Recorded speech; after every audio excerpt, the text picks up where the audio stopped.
பெருநகர சென்னை மாநகராட்சி மண்டலம் 1 திருவொற்றியூர் 43வது சாதாரண கூட்டம் இன்று நடைபெற்றது. இந்த கூட்டத்திற்கு சேர்மன் அவர்கள் தலைமை தாங்கினார்கள். கூட்டத்தில் பல கருத்துக்கள் விவாதிக்கப்பட்டது. என்னுடைய 6வது வார்டில் பல பிரச்சனைகள் எடுத்துரைக்கப்பட்டது. அந்த பிரச்சனைகள் எல்லாம் நம்முடைய அதிகாரிகள் உற்று நோக்கி கவனித்து அனைத்தையும் சிறப்பாக செய்து தருவேன் என்று கூறினார்கள். அதே நேரத்தில் பெருநகர சென்னை மாநகராட்சி மேயர் அவர்கள் புரோட்டோகால் பற்றி பேசினார்கள். அந்த புரோட்டோகால் இங்கே மீறப்பட்டுள்ளது. அவர்களுக்கு ஒரு புரோட்டோகால், இங்கே மண்டல குழுவிற்கு ஒரு புரோட்டோகால் என்றால் ஒன்று புரியவில்லை. கூட்ட அரங்கிலே நம்முடைய புதிய முதலமைச்சர் தளபதி விஜய் ஜோசப் அவர்களுடைய புகைப்படம் இடம்பெற்றிருந்தது. மிகவும் வரவேற்கத்தக்கது, சந்தோஷப்படத்தக்கது. அதே நேரத்தில் முன்னாள் முதலமைச்சர் ஸ்டாலின் அவர்களுடைய படமும் இடம்பெற்றிருந்தது. அதற்காக நான் கேள்விகளை எழுப்பினேன். இப்படி நீங்கள் புரோட்டோகால் பற்றி பேசுகிறவர்கள் எப்படி முன்னாள் முதல்வருடைய போட்டோவை அங்கே அனுமதித்தீர்கள் என்று அதிகாரிகளும் கேட்டேன், அங்கே இருந்த சேர்மனையும் கேட்டேன்.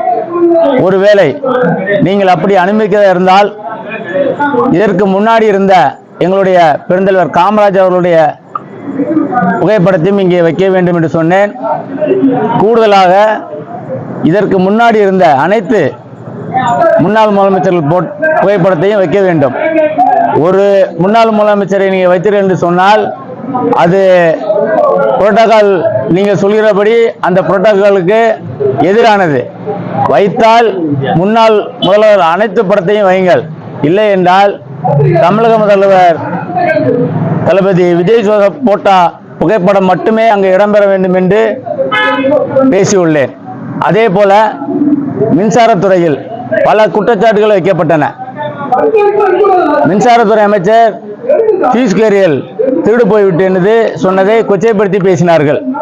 நான் கேட்டேன், சில இடத்தில் பீஸ் கேரியல் திருடு போயிருக்கலாம், இல்லை என்று சொல்லவில்லை. அதை உண்மையான விஷயத்தை சொல்லியிருக்கின்றார்.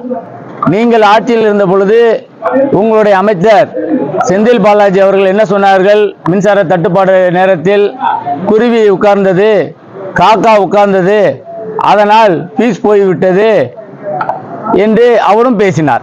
இதைத்தான் நான் விவரமாக சொன்னேன். அங்கே உங்கள் அமைச்சர் அன்றைக்கு பேசும்போது நீங்கள் கேட்டுக்கொண்டு தானே இருந்தீர்கள்.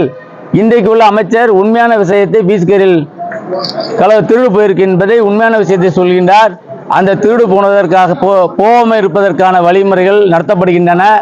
அதே போல மின்சாரம் என்பது கையிலேயோ பாக்கெட்டிலேயோ இல்லது ஏதாவது ஸ்டோரேஜ் பாயிண்ட்ல கிடங்குலையோ சேமித்து வைக்கக்கூடிய விஷயம் கிடையாது.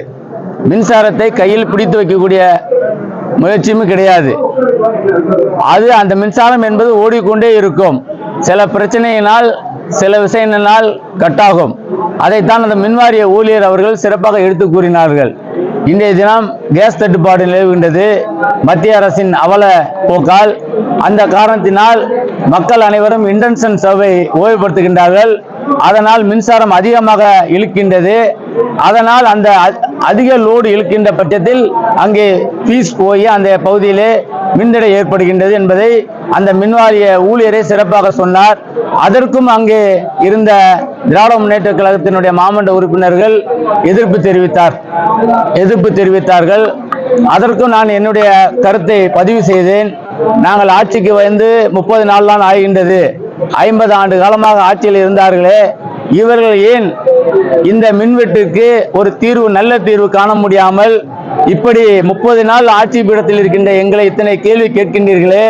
அடுத்த கூட்டம் நடைபெறும் போது பாருங்கள், எங்கேயுமே மின்வெட்டு இருக்காது என்பதை நான் 100% அங்கே உத்தரவாதம் அளித்து வந்துள்ளேன். அந்த அளவிற்கு எங்களுடைய அரசு திறமையாக செயல்பட வைப்போம் என்பதை அங்கே உத்தரவாதத்துடன் கூறி வருகின்றேன்.